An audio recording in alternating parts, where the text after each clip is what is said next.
그러면 질의 순서표에 따라서 먼저 존경하는 우상호 의원님 질의해 주시기 바랍니다.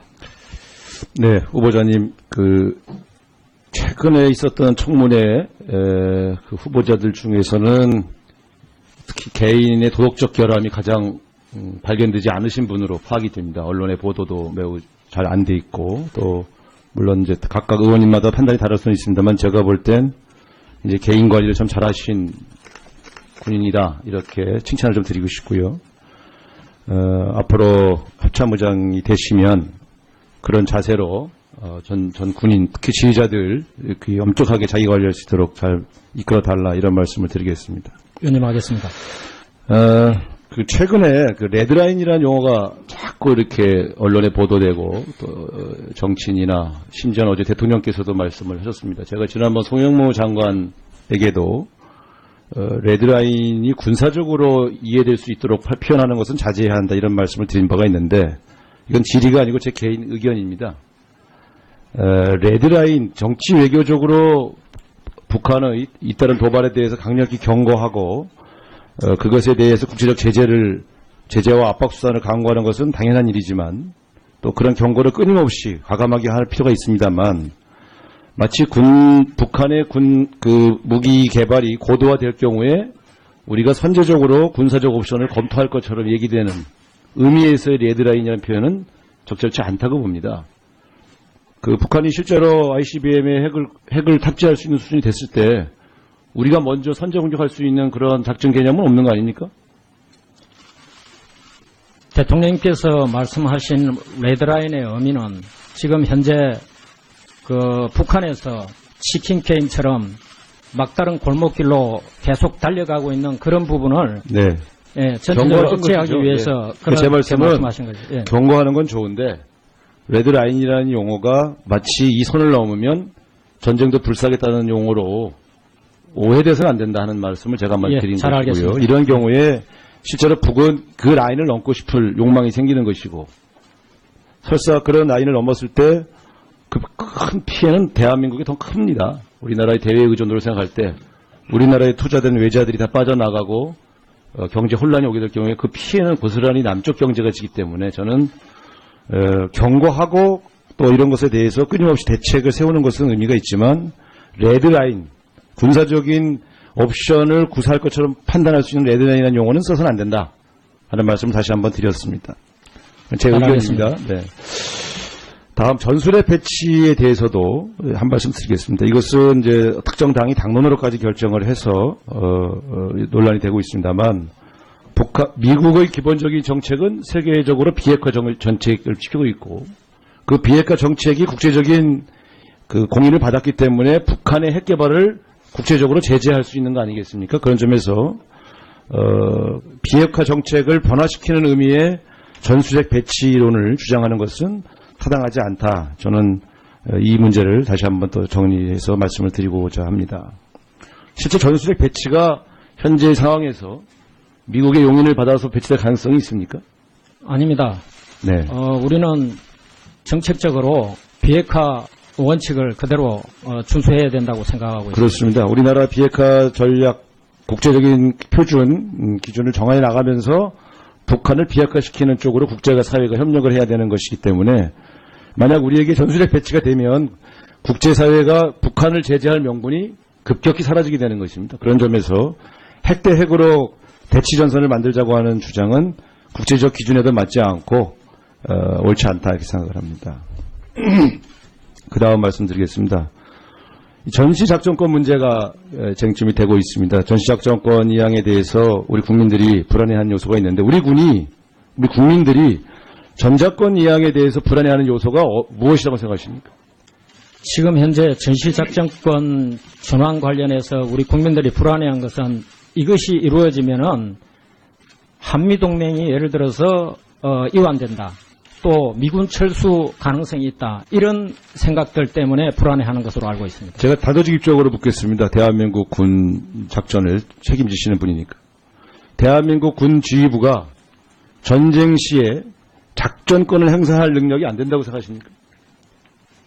저는 지금 현재도 우리 대한민국 국방력은 전 세계적으로 굉장히 높은 수준에 있고, 충분히 능력이 있다고 생각하고 있습니다. 그렇다면 우리 군 지휘부 또 우리 군의 뛰어난 작전 수행 능력과 작전 지휘 능력에 대한 국민들의 안심을 시키면서 한미 군사동맹의 약화 우려를 불식시키는 방식으로 우리가 접근해야 되는 거 아니겠습니까? 예, 지금 현재 전시작전권 전환 관련된 업무들도 그런 방향으로 진행하고 있습니다. 네, 저는 이 문제를 제가 항상 이런 말씀을 드립니다만 군사안보 문제를 정치화해서 그 당시의 정권이 그 안보 의식이 약하다든가 이런 식으로 공격하기 위한 수단으로 군사 문제를 자꾸 정치화하는 것은 옳지 않다고 생각합니다. 그렇게 그런 측면에서 저는 우리 신임 합참의장께서 우리 군이 갖고 있는 작전 수행 능력과 작전 지휘 능력에 대해서 국민들을 안심시키고 자신 있게 이것들을 좀 보여주시고 안심시키는 노력을 하셨으면 좋겠다. 이런 말씀을 좀 드리겠습니다. 예, 유념하겠습니다. 네. 대통령께서 공군 출신을 합참의장에 임명한 취지는 무엇이라고 판단하십니까? 어떤 출신보다는 능력과 자질, 전문성, 그리고 어떤 군을 통솔해 갈 수 있는 리더십이라든지 이런 전반적인 부분을 생각하고 인사를 하셨다고 저는 생각합니다. 그렇다 하더라도 공군 출신이 합참의장 된 것에 대해서 언론들이 이례적인 인사다 이렇게 평가하는 것은 그동안 우리 군이 뭔가 균형이 맞지 않은 그러한 그 운영을 해왔다는 것을 반증하는 거 아니겠습니까? 네. 어떤 측면들이 개혁 과제라고 보십니까? 저는 지금 현재 우리 그 국방개혁의 어떤 어려움은 국민들의 지금 신뢰를 얻지 못하고 있다는 부분이라고 생각이 됩니다. 그래서 모든 부분에 있어 가지고 국민들의 신뢰를 구할 수 있는 그런 투명하고 확실하고 공정한 그런 국방개혁 업무들을 추진해야 된다고 생각하고 있습니다. 이 특정 군에 치우친 그러한 군의 균형을 바로 잡음과 동시에 또 혹시 공군 중심이 돼서 육군이 불이익을 받는다 이런 느낌이 안 가도록 예, 새겨서 유념하겠습니다. 네, 우상호 의원님 수고하셨습니다. 다음은 존경하는 이종명 의원님 질의해 주시기 바랍니다. 예, 후보자님, 어려운 시기에 공군 참모총장직을 성공적으로 마치고 어떻게 보면 더 어려운 시기에 이제 또 합참의장으로 지명을 받았는데 어깨가 대단히 무거우실 줄로 생각이 됩니다. 최근 북한 김정은이 괌 포위 사격을 유예하겠다고 결정함으로써 한반도가 일촉즉발의 어떤 전쟁 위기에서부터 조금 보류되었지만 여전히 심각한 안보 위기에 직면해 있습니다. 최근 DMZ나 MDL, NLL 일대에 북한군의 어떤 특이 사항이 보고된 것을 들어본 적이 있습니까? 지금 현재 다른 특기상보다도 현재 합참을 중심으로 해서 전 작전부대는 어떠한 북한의 도발 위협에도 만반의 대비태세를 갖추고 있다고 생각하고 있습니다. 예. 후보자님 말씀대로 핵 미사일 도발이 어렵게 지금 되고 있지만은 제한된 전술적 도발은 언제 어디서든 이렇게 있을 수 있다고 생각이 됩니다. 거기에 대한 대비 철저히 하고 있으리라 믿고요. 합참 본부장급 자리가 여러 자리인데 지금 장기간 공석으로 있습니다. 곧 UFG 훈련도 있고 어떤 그 북한의 이 도발 그 위기 이런 것들을 고려했을 때 장기간 그 중요 자리가 이런 민감한 시기에 공석인데 그 자리에 어떻게 운영이 돼야 되고 또 그로 인해 가지고 다른 직책에 있는 사람들이 업무에 어떤 과중한 부담을 갖게 되지는 않는가 우리가 되는데 그 부분에 대해서 어떻게 생각하십니까? 예, 의원님께서 우려하시는 부분에 대해서 충분히 공감하고 있습니다. 그래서 국방부하고 잘 협의를 하면서 조속한 시일 내에 인사가 이루어지도록 하고 지금 현재 우리 군의 운영 시스템은 누구 한 사람에 의해서 움직이는 시스템보다는 전반적으로 각각의 그 직책별 임무 그 시스템이 각자가 자기 할 일을 하고 있다고 생각하기 때문에 다소 그런 어려운 시기지만 슬기롭게 극복할 수 있다고 생각하고 있습니다. 맡은 바 직책에 의해 임무를 수행하지만은 굉장히 중요한 보직이 공석이 되어버렸기 때문에 그게 누군가는 그 임무를 수행을 해야 되는데 그러면은 자기 임무 외에 추가적으로 훨씬 부담 되는 그런 직책을 수행을 해야 될 사람이 필연적으로 생기게 마련이고 그 사람에 대해서 어떻게 관리하고 또 그 사람이 어떻게 임무를 수행하게 되는지 거기에 관심을 가져달라는 그런 예, 얘기입니다. 잘 알겠습니다.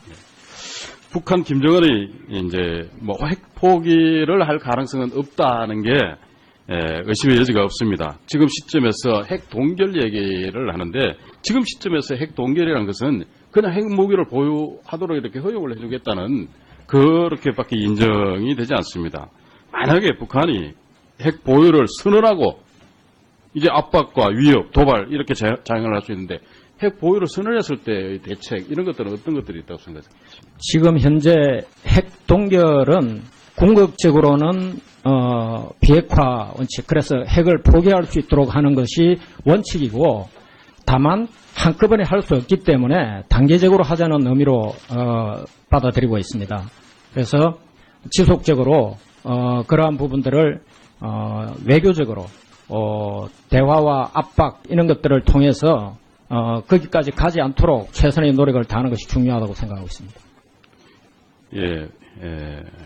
북한의 중단거리 미사일이 다종화 하는데 성공했다는 것은 벌써부터 우리가 알고 있는 그런 상황입니다. 다층 방어 체계 구축이 필요한데 거기에 대해서 우리는 어떻게 대비를 하고 있습니까? 예, 의원님 생각에 공감하고 기존의 KMD는 국방 재원의 한계 때문에 일부 그런 부분을 다 계획하지 못한 부분이 있다고 생각이 됩니다. 그래서 제가 만일 합참의장으로 취임하게 되면은 그런 부족한 부분에 대해서도 적극적으로 검토해서 완벽하게 대비할 수 있도록 최선을 다하겠습니다. 다층 방어를 위해서 사드 배치가 굉장히 의미 있는 그런 조치가 될 수 있는데 후보자께서 2015년도 공군 참모총장 재임 시에 사드 운영에는 어떤 ISR 자산과 어떤 연동 문제라든가 통합체계 실효성 또 검증해야 될 문제 여러 가지 몇 가지 어떤 제한 사항들을 이렇게 언급을 했습니다. 지금도 사드에 대해서 어떤 문제가 좀 있다고 생각하십니까? 그 당시에 제가 질문을 받았을 때는 아무런 전제 조건 없이 우리 한국군이 지금 당장 사드 배치를 해야 되는 거 아니냐, 그런 질문에 대한 답변이었습니다. 그래서 그 당시만 해도 국방 재원의 한계도 있고 여러 가지 체계 통합이나 이런 걸 해서 효과적으로 운영할 수 있는 부분에 충분하게 검토를 하고 그런 결정을 해야 된다고 말씀을 드렸고, 지금 현재 사드 배치가 진행되는 부분은 미군이 사드를 배치하고 있는 부분이기 때문에 그 당시에 제가 분명히 말씀드렸습니다. 미군은 그런 능력이 있냐고 질문을 하셨을 때 저는 미군은 그런 능력을 갖고 있다고 본다고 분명히 답변을 드렸습니다. 그래서 상황이 조금 틀린 부분이라고 생각이 됩니다. 다행히 지난번에 국방장관께서 사드 배치를 연내에 배치를 완료를 하겠다. 또 그보다 더 빨라질 수도 있다고 이렇게 얘기를 했습니다. 합쳐서 차후에 이제 임명이 된다면은 사드 배치에 대해서 우리 국민 60% 이상이 사드 배치를 찬성을 하고 있는데 대통령께도 사드 배치는 빠르면 빠를수록 좋다 이렇게 건의할 수 있겠습니까? 예, 지금 현재 정부 정책이 그렇게 진행이 되고 있는 것으로 알고 있고 저도 충분히 그런 부분에 대해서는 같이 동참해서 추진될 수 있도록 하겠습니다. 예. 아까 앞에 우리 우상호 의원님께서 질문을 하셨지만은 레드라인에 대해서 대통령께서 ICBM 탄도 미사일을 완성하고 거기에 핵탄두를 탑재해서 무기화하게 되는 것을 레드라인이라고 생각합니다. 이렇게 얘기를 했습니다.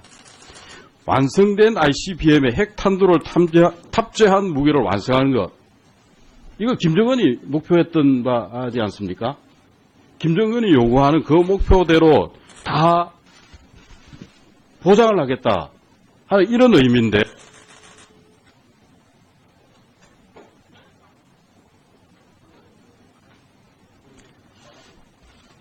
대통령님께서 말씀하신 부분은 그렇게 지금 막다른 골목으로 계속 치닫는 그런 위기 상황을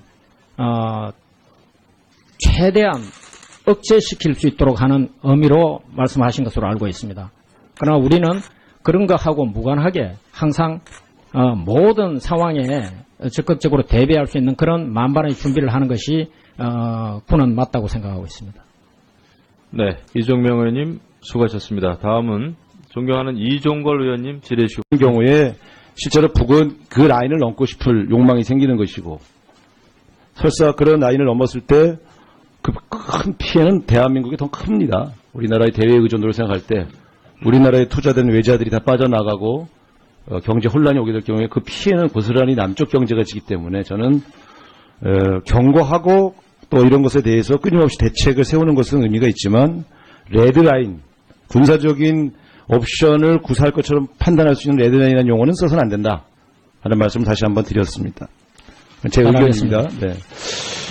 다음 전술의 배치에 대해서도 한 말씀 드리겠습니다. 이것은 이제 특정 당이 당론으로까지 결정을 해서 논란이 되고 있습니다만, 미국의 기본적인 정책은 세계적으로 비핵화 정책을 지키고 있고, 그 비핵화 정책이 국제적인 그 공인을 받았기 때문에 북한의 핵 개발을 국제적으로 제재할 수 있는 거 아니겠습니까? 그런 점에서 비핵화 정책을 변화시키는 의미의 전술핵 배치론을 주장하는 것은 타당하지 않다. 그러면 질의 순서표에 따라서 먼저 존경하는 우상호 의원님 질의해 주시기 바랍니다.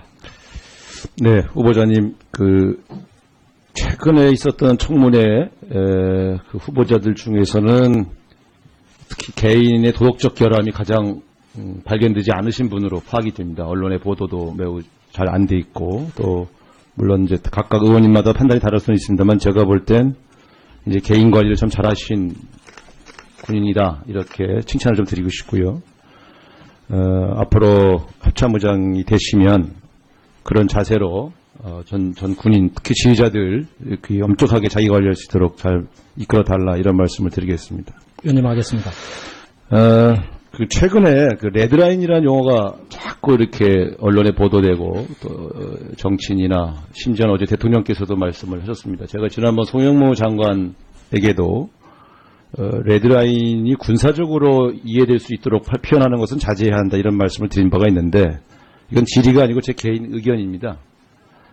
저는 이 문제를 다시 한번 또 정리해서 말씀을 드리고자 합니다.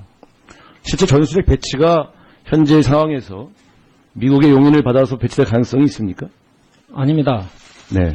우리는 정책적으로 비핵화 원칙을 그대로 준수해야 된다고 생각하고 있습니다. 그렇습니다. 우리나라 비핵화 전략 국제적인 표준 기준을 정해 나가면서 북한을 비핵화시키는 쪽으로 국제가 사회가 협력을 해야 되는 것이기 때문에, 만약 우리에게 전술핵 배치가 되면 국제사회가 북한을 제재할 명분이 급격히 사라지게 되는 것입니다. 그런 점에서 핵 대 핵으로 대치전선을 만들자고 하는 주장은 국제적 기준에도 맞지 않고 옳지 않다, 이렇게 생각을 합니다. 그 다음 말씀드리겠습니다. 전시작전권 문제가 쟁점이 되고 있습니다. 전시작전권 이양에 대해서 우리 국민들이 불안해하는 요소가 있는데, 우리 국민들이 전작권 이양에 대해서 불안해하는 요소가 무엇이라고 생각하십니까? 지금 현재 전시작전권 전환 관련해서 우리 국민들이 불안해한 것은, 이것이 이루어지면은 한미동맹이 예를 들어서 이완된다, 또 미군 철수 가능성이 있다, 이런 생각들 때문에 불안해하는 것으로 알고 있습니다. 제가 다도직입적으로 묻겠습니다. 대한민국 군 작전을 책임지시는 분이니까. 대한민국 군 지휘부가 전쟁 시에 작전권을 행사할 능력이 안 된다고 생각하십니까? 저는 지금 현재도 우리 대한민국 국방력은 전 세계적으로 굉장히 높은 수준에 있고 충분히 능력이 있다고 생각하고 있습니다. 그렇다면 우리 군 지휘부, 또 우리 군의 뛰어난 작전 수행 능력과 작전 지휘 능력에 대한 국민들의 안심을 시키면서 한미 군사동맹의 약화 우려를 불식시키는 방식으로 우리가 접근해야 되는 거 아니겠습니까? 예, 지금 현재 전시작전권 전환 관련된 업무들도 그런 방향으로 진행하고 있습니다. 네, 저는 이 문제를, 제가 항상 이런 말씀을 드립니다만, 군사안보 문제를 정치화해서 그 당시의 정권이 안보의식이 약하다든가 이런 식으로 레드라인, 정치 외교적으로 북한의 잇따른 도발에 대해서 강력히 경고하고 그것에 대해서 국제적 제재와 압박 수단을 강구하는 것은 당연한 일이지만, 또 그런 경고를 끊임없이 과감하게 할 필요가 있습니다만, 마치 북한의 무기 개발이 고도화될 경우에 우리가 선제적으로 군사적 옵션을 검토할 것처럼 얘기되는 의미에서의 레드라인이라는 표현은 적절치 않다고 봅니다. 북한이 실제로 ICBM에 핵을 탑재할 수 있는 수준이 됐을 때 우리가 먼저 선제 공격할 수 있는 그런 작전 개념은 없는 거 아닙니까? 대통령님께서 말씀하신 레드라인의 의미는 지금 현재 북한에서 치킨 게임처럼 막다른 골목길로 계속 달려가고 있는 그런 부분을 네. 전체적으로 억제하기 위해서 네. 제 말씀은 말씀하신 거죠. 예. 경고하는 건 좋은데 레드라인이라는 용어가 마치 이 선을 넘으면 전쟁도 불사하겠다는 용어로 오해돼서는 안 된다 하는 말씀을 제가 한번 예, 드린 잘 것이고요. 알겠습니다. 이런